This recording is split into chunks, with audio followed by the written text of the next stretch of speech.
आज हम पढ़ेंगे गंधक के बारे में। गंधक जिसको हम लोग बोलते हैं सल्फर। अब गंधक क्या है? तो गंधक एक उपरस है। टोटल 8 उपरस होते हैं: गंधक, गैरिक, कासीस, कांची, मनाशिला, हरताल, अंजन और कमकुष्ठ। इसका जो गंधक या सल्फर का मेल्टिंग पॉइंट होता है वो होता है 119 degree Celsius. 99% formulations of Rasashastra contains gandhak. रसा मतलब होता है मरकरी, और शास्त्र मतलब जिसमें उसके बारे में पढ़ाई करते हैं। अब इधर रसा मतलब केवल मरकरी नहीं है, रस आदि द्रव्य है, मतलब रस, उपरस, महारस, साधारण रस, विष, उपविष, धातु, उपधातु। और इधर रस का भी आप मतलब समझ लिए मेटल और मिनरल्स। तो मतलब 99% फॉर्मुलेशन जो भी मेटल मिनरल से बनेगी उसमें गंधक होगा। तो अगर आपको कुछ भी याद नहीं आता है फॉर्मुलेशन में क्या क्या इंग्रेडिएंट्स होंगे, तो आप गंधक लिख सकते हैं, तो सही हो जाएगा गंधक से। गंधक इज कंसिडर्ड एज रज ऑफ गॉडेस पार्वती। जो माता पार्वती हैं उनका रज, रज मतलब होता है मेंस्ट्रुअल ब्लड, तो उसको गंधक माना गया है। It has capability to neutralize the poisonous effect of पारद और मरकरी। जो मरकरी होता है पॉइजनस मेटल होता है, तो मरकरी का पॉइजनस इफेक्ट जो है गंधक खत्म कर देता है। पारद को भगवान शिव का स्वरूप माना गया है, गंधक को माता पार्वती का स्वरूप। तो भगवान शिव को जब क्रोध आता है, गुस्सा आती है, तो माता पार्वती शांत कर देती हैं। तो इसीलिए बोला गया है गंधक जो है माता पार्वती का स्वरूप है।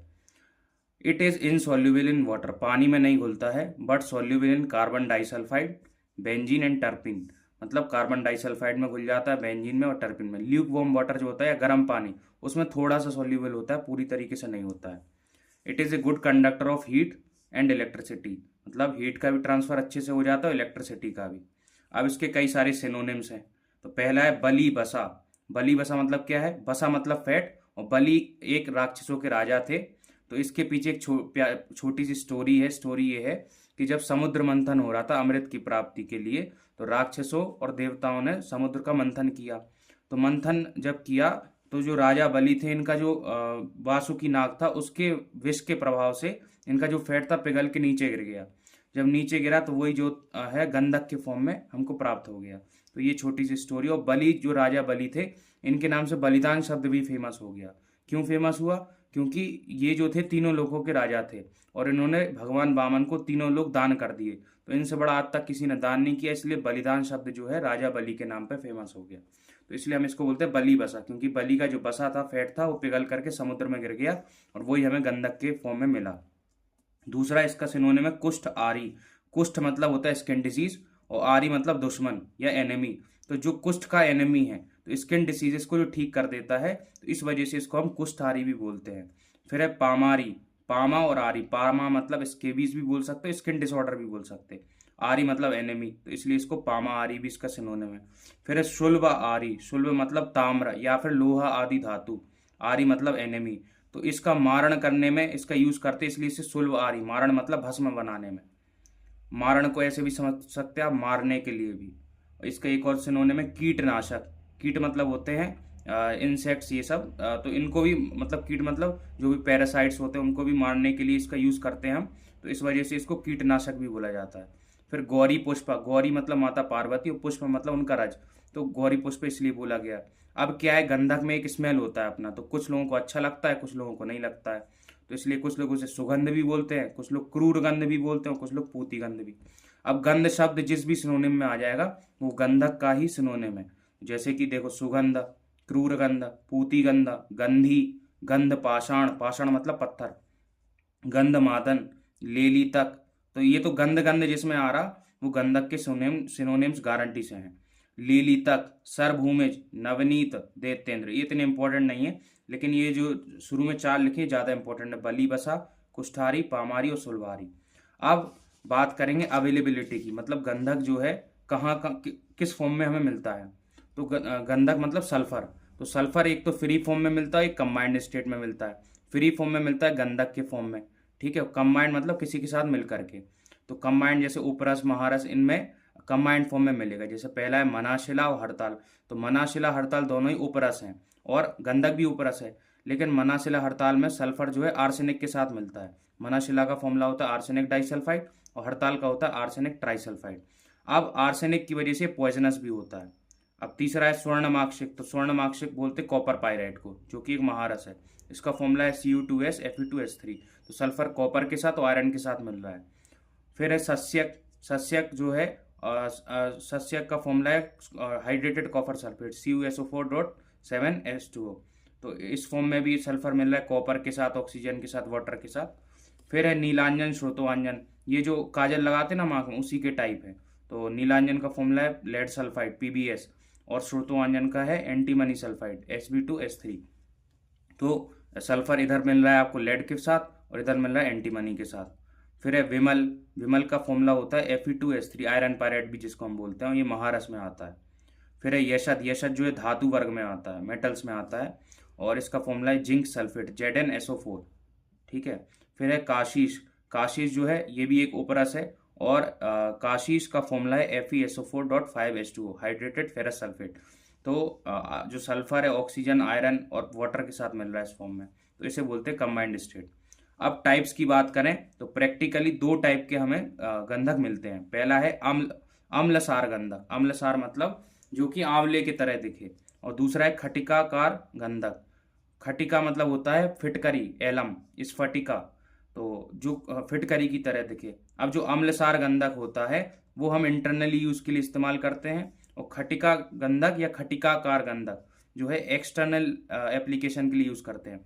खटिका मतलब होता है फिटकरी, फिटकरी जो दाढ़ी बनाने के बाद लगाते हैं ना, इसलिए उसी को फिटकरी बोला जाता है। तो खटिकाकार मतलब जिसका शेप जो है फिटकरी के जैसा हो, तो इसलिए खटिका गंधक, और एक है अम्लसार गंधक। कलर के बेसिस पे चार टाइप का होता है। पहला है रक्त वर्ण मतलब लाल कलर का, रेडिशन कलर, तो वो उसके लिए क्या बोला है, शुक तुंड निभम। शुक मतलब होता है पीकॉक, तुंड मतलब बीक, और निभम मतलब सिमिलर, मतलब जिस पीकॉक के बीक जैसा दिखे, जो मोर के चोंच जैसा। Best use for dhatuvad, metals preparation में रक्त वर्ण वाले का यूज करते हैं हम। फिर है पीत वर्ण जो कि ज्यादातर अवेलेबल होता है, यही हम लोग यूज करते हैं। तो शुक पिच्छ निभम, शुक मतलब पीकॉक, पिच मतलब टेल, और निभम मतलब उसके जैसा दिखता है। तो कलर जो है उसका कैसा, मोर की पूंछ जैसा दिखता है, और इसको ही हम लोग यूज करते हैं रसायन पर्पस के लिए। ठीक है। फिर है श्वेत वर्ण, श्वेत वर्ण जो है खटिकाकार, श्वेत मतलब सफेद कलर का, वाइटिश इन अपीयरेंस। खटिकाकार मतलब वो आपको दिखेगा स्फटिका जैसा, एलम जैसा, फिटकरी जैसा। और ये सबसे श्वेत वर्ण जो है वोस्ट माना जाता है, सबसे इंफीरियर क्वालिटी का है, और ये लोहा आदि धातु के मारण में हम यूज करते हैं। मारण मतलब भस्म फॉर्मेशन के लिए। फिर जो है कृष्ण वर्ण, काले कलर का, ब्लैकिश इन कलर, ये दुर्लभ मतलब वेरी रेयर, बहुत कम मिलता है, और सबसे अच्छा यही माना जाता है। ये टू रिलीव फ्रॉम जरा एंड मृत्यु, मतलब जरा मतलब एजिंग से भी आपको बचाता है, और मृत्यु से भी, कभी कभी मृत्यु से भी बचा लेता है ये। तो ये मिलता भी बहुत कम है, ज्यादातर हम लोग पीत वर्ण का यूज करते हैं। अब जो हम यूज कर रहे हैं गंधक को, तो उसके सुइटेबल कैरेक्टरिस्टिक क्या होने चाहिए, गंधक ग्राह्य लक्षण क्या होने चाहिए, मतलब कैसा दिखना चाहिए। तो रस रत्न समुच्चय बोलता है शुक पिच्छ समच्छायो। शुक पिच्छ समच्छायो मतलब colour similar to the tail of the peacock, मोर की पूंछ जैसा कलर होना चाहिए। नवनीत, नवनीत मतलब होता है मक्खन या फिर बटर, तो नवनीत समप्रभा। मसृणा मतलब मक्खन के जैसा दिखे भी और सॉफ्ट भी हो, चिकना भी हो। कठिना लेकिन अंदर से कैसा होना चाहिए, हार्ड इनसाइड। स्निग्धा अंचियस होना चाहिए। श्रेष्ठो गंधक उच्यते, तो ये बेस्ट क्वालिटी गंधक के लक्षण है या फिर सुइटेबल कैरेक्टरिस्टिक्स हैं। वाई टू डू शोधन ऑफ गंधक, गंधक का शोधन क्यों करना है। तो गंधक जो है इसमें दो इम्प्योरिटीज पाई जाती हैं। पहला है शिला चूर्ण दोषा, दोष मतलब इम्प्योरिटी इधर। शिला चूर्ण मतलब होता है sand like impurity, dust particles मिल रहे हैं तो उसको दूर करने के लिए।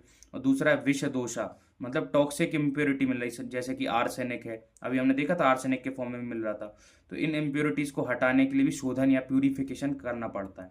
अब शोधन हम कैसे करेंगे, तो गंधक is melted with a little quantity of ghee and poured into the container with milk. क्या करना है, इधर हमने लेडल ले लेना है या फिर दारवी का यंत्र ले लेना है। क्या ले लेना है, दारवी का यंत्र। तो उसमें क्या करना है, पहले हमें घी से अच्छे से उसको घी लगा लेना है चारों तरफ से, और फिर उसमें गंधक डालना है, फिर उसको हीट करना है ताकि गंधक पिघलने लगे। पहले घी इसलिए लगाया जाता है ताकि गंधक जल ना जाए, हीट हीट मतलब गर्म करने से। तो गंधक जब पिघल जाएगा तो एक कंटेनर में पहले से हमने गोदुग्ध, गाय का दूध ले रखा होगा, और उसके ऊपर एक कॉटन क्लोथ अच्छे से लगा दिया होगा। तो जैसे ही पिघल जाएगा उसको हम कॉटन क्लोथ के थ्रू डालेंगे ताकि इधर कोई इम्प्योरिटी भी हो तो फिल्टर हो जाए, और नीचे आके वो कलेक्ट हो जाएगा और हमें शुद्ध गंधक मिल जाएगा। लेकिन इस प्रोसीजर को आपको 7 बार करना है। कितनी बार करना है, 7 टाइम्स करना है। The container with milk should be tied with a cloth मतलब कपड़ा से बांध देना है। Which act as a filter, जो फिल्टर का काम करेगा। The process has to be repeated 7 times, 7 बार इसको करना है तो गंधक, शुद्ध गंधक आपको मिल जाएगा। अब गंधक का डोज क्या है, तो 1 से लेके 8 रत्ती, मतलब 1 to 8 रत्ती, 125 मिलीग्राम से लेके 1 ग्राम per day in divided doses, मतलब टुकड़ों में देना है, एक साथ नहीं देना है इतना। अब इसकी कई सारी फॉर्मुलेशंस हैं। गंधक जो है कई सारी स्किन डिजीजेस को ठीक करने के लिए यूज़ किया जाता है। तो इसकी फॉर्मुलेशंस हैं जैसे गंधक रसायन। तो गंधक रसायन is the best drug to treat any kind of skin disease. कुष्ठ रोग कैसा भी हो तो उसमें गंधक रसायन का यूज करते हैं हम लोग। तो गंधक रसायन जो है कुष्ठ रोगों को ठीक करता है। दूसरा है गंधक बटी। गंधक बटी अल्प अग्नि, जिनकी डाइजेशन अच्छा नहीं रहता है, क्योंकि गंधक बटी में दीपन पाचन प्रॉपर्टी होती है। दीपन मतलब अग्नि को प्रज्वलित कर देता है, पाचन मतलब उसको डाइजेस्ट कर देता है।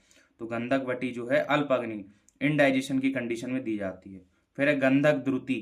गंधक द्रुति भी डर्मेटोलॉजिकल कंडीशन मतलब स्किन डिसऑर्डर्स में दी जाती है, जैसे कि एक्जिमा, सोराइसिस, फंगल इन्फेक्शन। तो इनमें आप गंधक द्रुति दे सकते हैं। तो अब इसके बाद जैसे एक गंधक द्रुति है तो इसके लिए हम डिटेल में अलग से वीडियो बनाएंगे कि गंधक द्रुति बनता कैसे है।